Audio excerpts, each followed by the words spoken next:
So I'm providing commentary on 3 of the articles of evidence that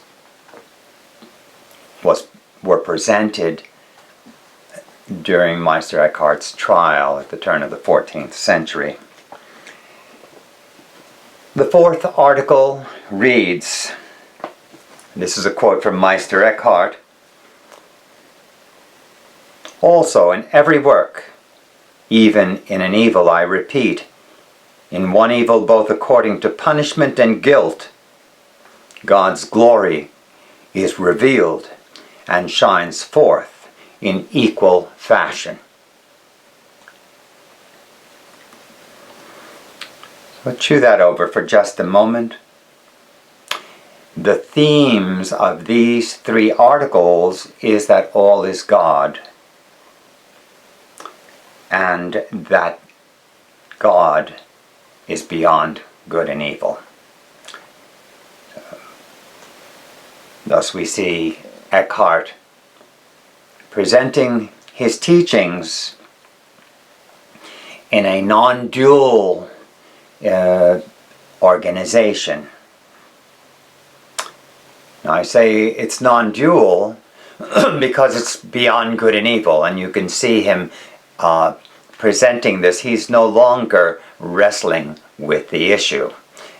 We may need to do that ourselves, and in a sense we are now wrestling with that conception. Let me read the 5th article to you, the next one.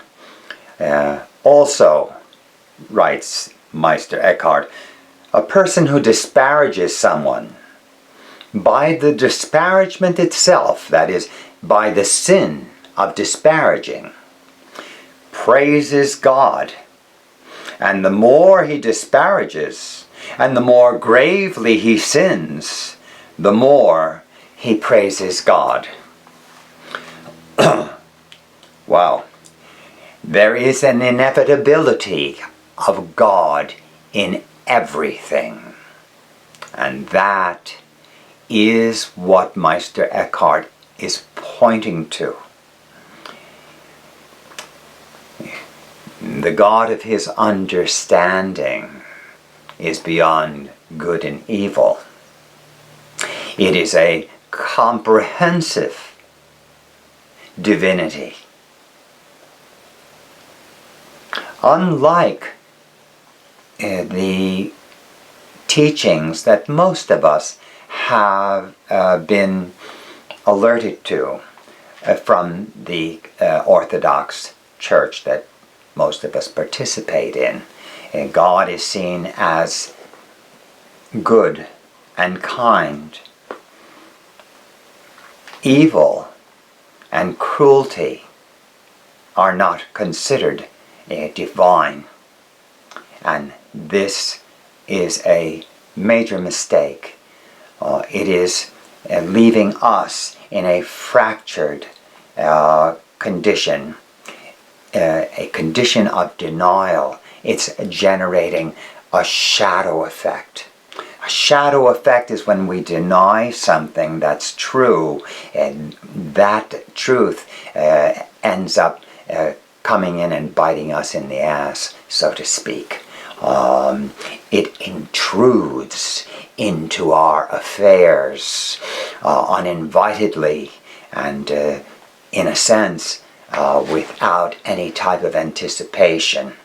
In other words, the person who believes that he is in communion with God and who does not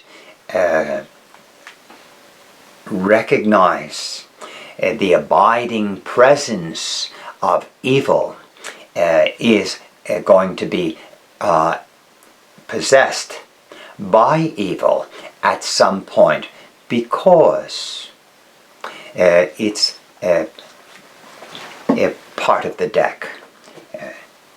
We want to play with the full deck, and this immature Christian teaching that God is only good is actually suggesting that God does not have the full deck. And that results in our not playing with a full deck. And of course the deck is always full. And our denial, again, becomes an intrusive event that erupts into our life, and we end up doing, if you will, the regrettable act. We're caught by an absence of insight. By an absence of insight. Let me go on. The sixth article, also, anyone who blasphemes God himself praises God. Again, the inevitability of divinity, no matter what.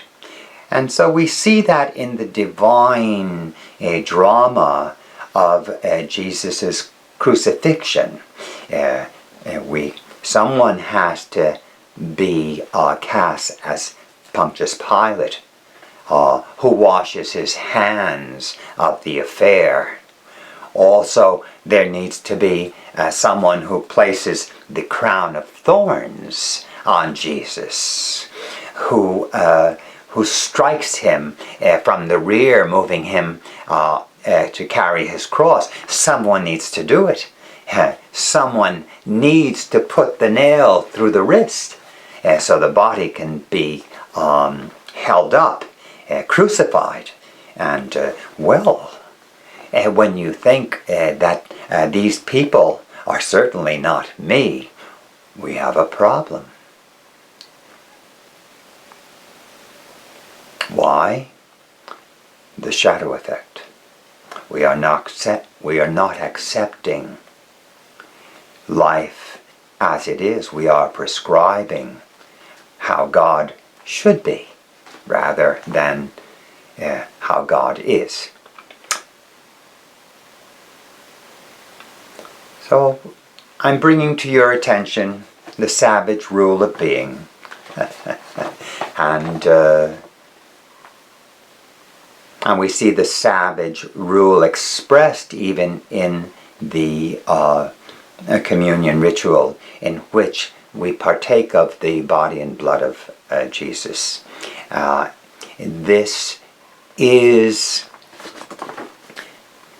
correct. And this is the nature of life. And let's continue to chew over this important theme.